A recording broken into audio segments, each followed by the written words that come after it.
ನಮಸ್ಕಾರ ಎಲ್ರಿಗೂ.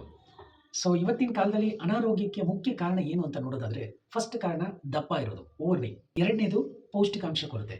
ಆ ಪೌಷ್ಟಿಕಾಂಶ ಕೊರತೆ ಇರೋದ್ರಿಂದಾನೇ ನಮಗೆ ಮೋಷನ್ ಸರಿಯಾಗಿ ಆಗಲ್ಲ, ಮೈಕೈ ನೋವು, ಮಂಡಿ ನೋವು ಅಥವಾ ತಲೆನೋವು, ವೀಸಿಂಗು ಈ ಥರದ್ದೆಲ್ಲ ಪ್ರಾಬ್ಲಮ್ಸ್. ಆ್ಯಂಡ್ ಮೂರನೇದು ನಮ್ಮ ರಕ್ತ ದಪ್ಪ ಇರೋದು. ರಕ್ತದಲ್ಲಿ ಆಕ್ಸಿಜನ್, ಆಮ್ಲಜನಕ ನಮಗೆ ಸಪ್ಲೈ ಆಗ್ತಾ ಇರುತ್ತೆ. ಅದು ಪ್ರತಿಯೊಂದು ಜೀವಕೋಶಕ್ಕೂ ಬೇಕಾಗಿರೋದು.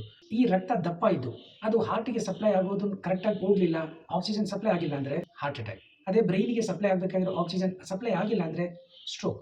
ನಾವು ಪ್ರತಿ ಊಟದಲ್ಲೂ ಧಾನ್ಯಗಳು ಅಂದರೆ ಗ್ರೈನ್ಸ್ನ ಜಾಸ್ತಿ ಯೂಸ್ ಮಾಡ್ತಾ ಇದ್ದೀವಿ. ಅದರಿಂದ ನಮ್ಮ ರಕ್ತ ಯಾವಾಗಲೂ ದಪ್ಪನೇ ಇರುತ್ತೆ, 3 ಹೊತ್ತು ಆಹಾರದಲ್ಲೂ ಕೂಡ. ಈ ಹರ್ಬಲೈಫ್ ನ್ಯೂಟ್ರಿಷನ್ ಶೇಕ್, ಇದು ಗ್ಲೈಸಮಿಕ್ ಇಂಡೆಕ್ಸ್ ಲೋ ಇದೆ ಆ್ಯಂಡ್ ನಮ್ಮ ರಕ್ತನ ತೆಳುವಾಗಿ ಇಟ್ಕೊಳ್ಳೋದಕ್ಕೆ ಹೆಲ್ಪ್ ಮಾಡ್ತಿದೆ. ಅದರಿಂದ ನನ್ನ ಡಯಾಬಿಟೀಸ್ ಲೆವೆಲ್ನ ನಾರ್ಮಲ್ ಇಟ್ಕೊಳ್ಳೋದಕ್ಕೂ ನನಗೆ ತುಂಬ ಸಹಾಯ ಆಗ್ತಿದೆ.